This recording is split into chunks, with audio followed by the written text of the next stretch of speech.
सरम रिन्यू गर्नको लागि पासपोर्ट लगइन पासपोर्ट कसरी रिसेट गर्ने, अर्को कसरी चेन्ज गर्ने, त धेरै इजी तरिका हो। यो भिडियो हेर्नु, तपाईँ यो भिडियो हेरेर आफ्नो मोबाइलबाट पासपोर्ट रिसेट गर्न मिल्छ, अर्को पासपोर्ट हालेर अनि लगइन गरेर अनलाइनबाट सरम पास गर्न मिल्छ।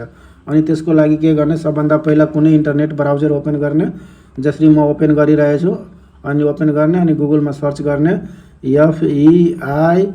FEIMS अनि स्पेस DOFE यो लेखेर सर्च गरिदिनु। सर्च गरेपछि तपाईको माथि नै न्यू इन्डिभिजुअल लगइन .gov.np को वेबसाइट ओपन हुन्छ। अनि यसमा क्लिक गरिदिनु। क्लिक गरेपछि तपाईको श्रम मन्त्रालयको वेबसाइट ओपन भइहाल्छ। अनि यसमा मागिरहेछ तपाईको पासपोर्ट नम्बर हाल्ने, आफ्नो पासपोर्ट नम्बर हाल्ने, जुन पासपोर्ट नम्बर छ त्यो हाल्ने। अनि त्यसपछि के गर्ने, नेक्स्टमा क्लिक गरिदिनु। नेक्स्टमा क्लिक गरेपछि तपाईको के सोधिरहेछ, पासवर्ड। त पासवर्ड त हामीलाई थाहा छैन, रिसेट गर्नु छ, अर्को नयाँ बनाउनु छ।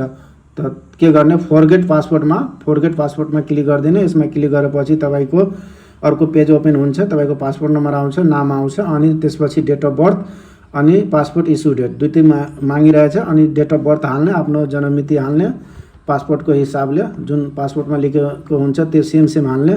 कुन साल हो त्यो सिलेक्ट गर्ने, अनि कुन महिना हो त्यो सिलेक्ट गर्ने, कुन तारिक हो, डेट कुन हो त्यो सिलेक्ट गर्ने।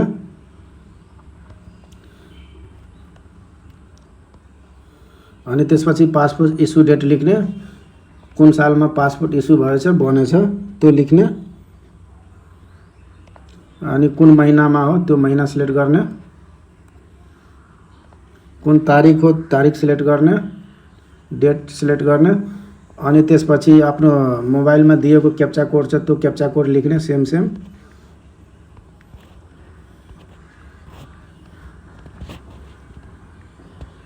अनि त्यसपछि नेक्स्टमा क्लिक गरिदिने। नेक्स्टमा क्लिक गरेपछि अनि त्यसपछि के भनिरहेछ, तपाईको न्यू पासपोर्ट हाल्ने, जुन पासपोर्ट तपाईँ हाल्न मिल्छ त्यो पासपोर्ट हाल्नु, याद राख्नु। त्यो पासपोर्ट जुन नम्बर हाल्नु मन लाग्छ त्यो नम्बर हाल्नु।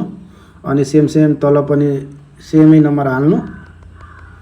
अनि त्यसपछि के गर्ने, सबमिटमा क्लिक गरिदिने। सबमिटमा क्लिक गरेपछि तपाईको पासपोर्ट रिसेट भइहाल्छ। यसरी नै तपाईको पासपोर्ट अर्को रिसेट गर्न मिल्छ।